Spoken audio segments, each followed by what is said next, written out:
What drove Shorty and Slim's music back then? Well, back then there was no internet, so you couldn't just go online and look, how do you play the lead to whatever song, and someone shows you and you figure it out. Kids today have such an advantage. They can learn to play this instrument so much quicker than we did. We'd have to get a record.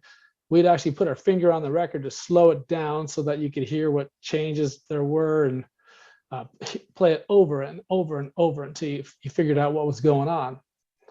We had only, for our influences, was whatever somebody had for records, or you listened to the top 40 every week, and you walked around with literally, we had our little boom boxes, and we'd walk around, listen to those things all the time till the batteries went dead, and then go home and try to figure out what these people were doing.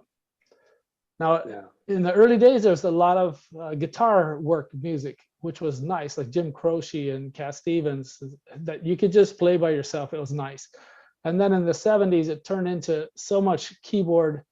There were very few guitar songs. It was hard. So maybe that's part of what drove us to doing our own thing. There was nothing on the radio that we could play by ourselves. Yeah. I think, what influenced me probably in the beginning was the guitar songs that were being played at our church, the 3-chord jams, the lots of singing.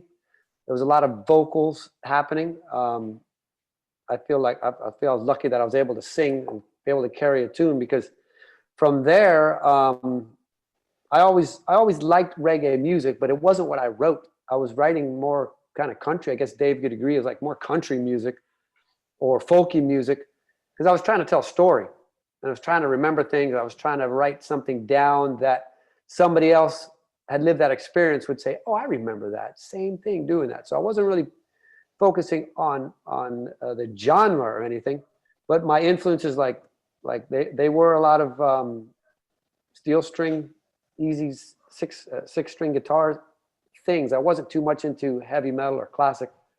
But then I started listening to some reggae music later in high school, and I realized that the way the beat was, and it was going along with the kind of mellow vibe and the memories that we were trying to create, or trying to hold, And Dave was the one who actually brought calypso into the scene. I had never really put calypso as a major influence in me as a youngster playing guitar.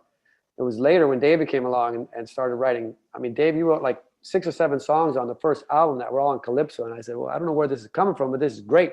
Let me put some lyrics on top of that. And we got that mix of country, calypso, and roots reggae, that's Shorty and Slim now. Alex used to listen to a lot of reggae.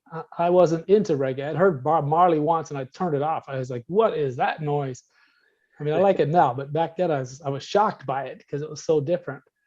But my mother had all the Harry Belafonte records, and so that's what we listened to as kids. So that was the music that was being played in the house, believe it or not. We're from Minnesota, and that's what we're listening to. And my first guitar teacher when I was in 4th grade, she was from Guararé, and she would teach me the different strums that they use in the country. So it's like a down, up, slap, things that is not, you don't find that in American music. So I learned a lot of different kind of strums, and I think that influenced a lot of what we do today. And we still use those strums in a lot of our songs.